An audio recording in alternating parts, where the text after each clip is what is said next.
National Agency for the Prohibition of Trafficking in Persons has met with its partners to review efforts in combating human trafficking in the country.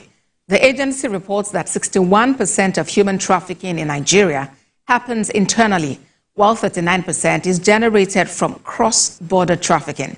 Sifon Isien has more. Human trafficking presents a significant challenge to the authorities in Nigeria. NAPTIP reports that 61% of human trafficking in Nigeria happens internally, while 39% is generated from cross-border trafficking. Efforts to combat the scourge are captured in the National Action Plan of Human Trafficking. This forum in Abuja is part of government's efforts to review what has been achieved.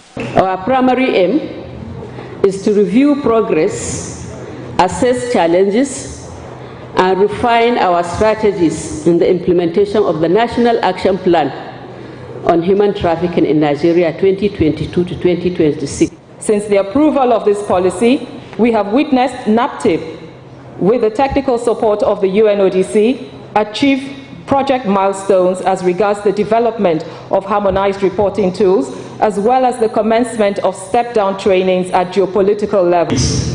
The National Action Plan of Human Trafficking addresses issues such as prevention, protection, prosecution, and partnership. I want to emphasize that the success of this project and the full implementation of the plan depends on strong coordination, commitment, and collaborative spirit that unites us today. We must remember that while we sit in comfort, thousands of people remain trapped in modern slavery, forced into labor, sexual exploitation, and other forms of involuntary solitude.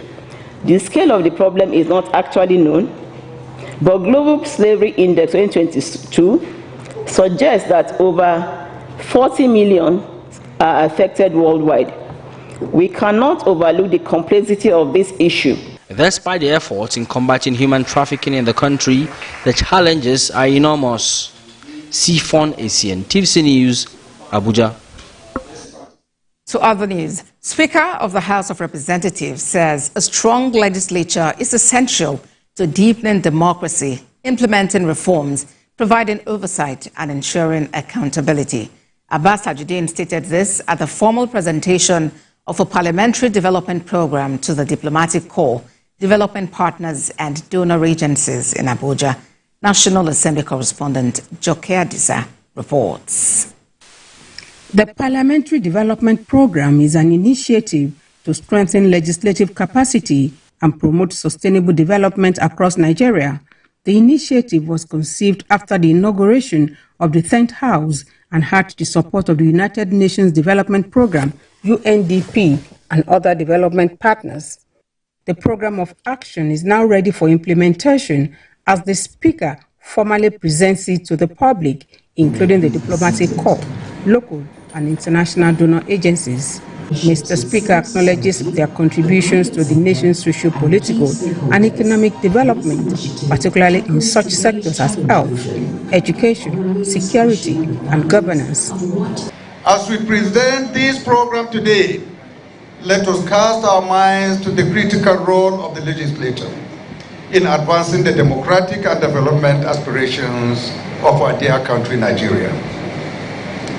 A vibrant democracy rests on the strength of its legislature. As such, the Parliamentary Development Program is not merely about capacity building. It is an investment in the heart of our democracy. High turnover of members remains a challenge to developmental democracy, with 281 of 360 members elected new in the 10th House.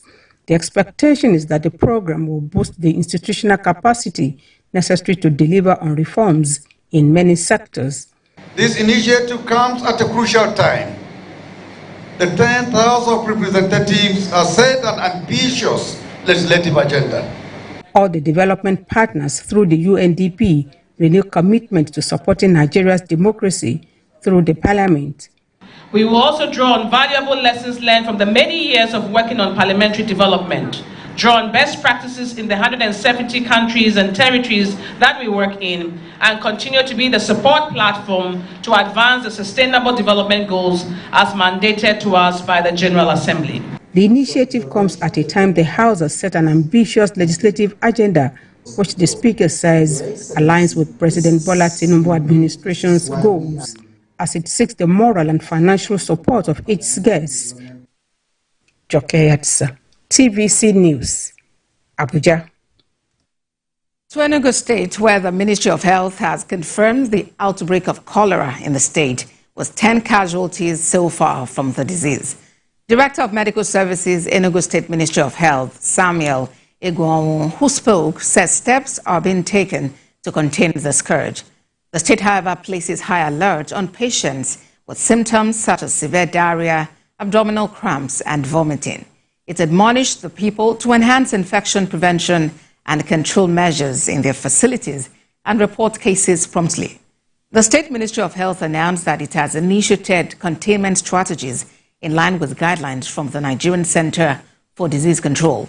The State Commissioner for Health, Emmanuel Obi, outlines importance of preventive actions, including proper hand washing, use of clean water, and practicing safe food handling. Still talking health. In a bid to address future public health threats posed by antimicrobial resistance and also advanced genomic surveillance in the country, Nigeria's Center for Disease Control and Prevention has launched the National Action Plan 2.0 and the National Genomic Surveillance Strategy. TVC News' Kemi Balogun reports. In 2019, Nigeria accounted for over 64,000 deaths due to antimicrobial resistance. It is projected to also cause more than 39 million deaths in the next 25 years. Due to this growing global health threats and many others like it, the Nigeria Center for Disease Control and Prevention is launching 2 documents to not only strengthen efforts to combat AMR, but also to improve disease prevention, early detection, and precision medicine. The threats of AMR are not limited within our borders in either Nigeria or on the continent. The developed world also can be exposed to the threat of antimicrobial resistance that happens here. So robust financing mechanisms, we need to be serious about it in terms of global cooperation to support countries implement their national action plans. So we want to have national action plan on AMR, and the National Genomic Surveillance Strategy is a call to action, a signal that we are ready to advance beyond discussions and drive meaningful change on the ground. We must now focus on real-world implementation. Both strategies are expected to, among others, guide and strengthen AMR governance at the national and subnational level, prioritize critical research for public health, enhance disease prediction and surveillance capabilities. The World Health Organization says it is committed to supporting Nigeria with all the necessary resources to defeat the challenges of antimicrobial resistance. So we are happy that Nigeria is not among them, but it's also a call for the government, but also with support of partners to invest really in antimicrobial resistance and address the root causes. Experts here believe this launch is an addition to the government's commitment of building a resilient and adaptive health system that can safeguard the health of its citizens and contribute to global health security. Kemi Balogun, TVC News.